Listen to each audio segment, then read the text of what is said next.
All right, so this was a complete failed hate watch. I used so much energy celebrating Newcastle's first goal, but immediately that second half started, I noticed the manager started subbing off Anthony Gordon and some few other vital players. I was like, nah, Newcastle are going to lose. Because the first half they were electric, they were pushing towards scoring goals. They're putting us, sorry, they're putting pressure on Arsenal. But in the second half, all of that just finished. And I just knew they were going to concede because how do you stop attacking in the 60th minute? Why do you start subbing off people? Why do you start defending in that type of situation? Because the one goal lead is a horrible thing. At least if you are two or three, but only one goal, and you expect the master of corner kicks, corner FC, to just stand there and wait. Because if there's one thing I've noticed about Arsenal, the harder the game gets, the more likely they're going to start fighting for corners and set pieces, because that's their thing, right?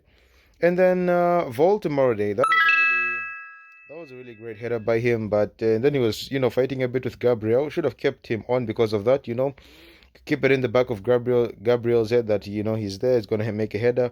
But subbing him off was the worst mistake he could have made because after Gordon and Voldemort were subbed off, Newcastle's attack completely finished. I mean, Ilanga didn't really do much, and I know he was subbed on the second half, but they should have just kept Gordon on.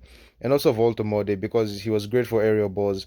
But the fact that two headers is what cost Newcastle this game is it's really painful because we were making so much noise in the bar where I was watching when when Newcastle scored.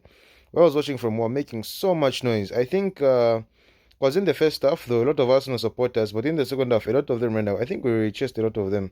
Not chased, but caused a lot of them to go away. And funny enough, after the game, I saw an Arsenal supporter. He was, I think that was with his girl, and I could say that win gave him a lot of motivation.